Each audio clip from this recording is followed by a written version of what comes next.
ලෝකයම හිනාගස්සපු මිනිසෙක්. මුළු ලෝකයම ඉදිරියේ හැඟිම්බරුව ඒ මොහොතක්.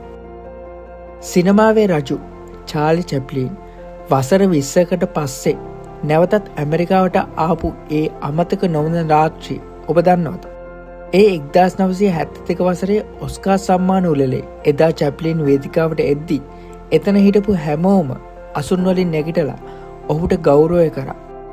ඒ ගෞරවය තප්පරයකට දෙකට නෙවෙයි නොකඩවා මිනිත්තු 12ක් පුරා පැවතුණා.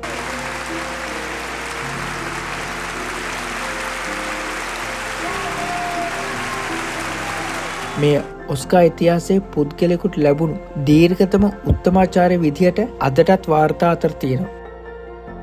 දේශපාලන ප්‍රශ්න නිසා රටෙන් පිටුවහල් කරලා හිටපු චැප්ලින්ට තමන්ගේ රටේ මිනිසුන්ගෙන්ම ලැබුණු ඒ ආදරය නිසා ඔහුගේ ඇස්වලට කඳුළු ආවා. කතාවක් නැතිව නිහඬ සිනමාවෙන් ලෝකේ දෙනපු චැප්ලින්ට ඒ මිනිත්තු 12ක නිහඬ ගෞරවයේ වචන දහස් ගණනකට වඩා වටිනවා. Thank you for the honor of inviting me here, and you're wonderful, sweet people. Thank you.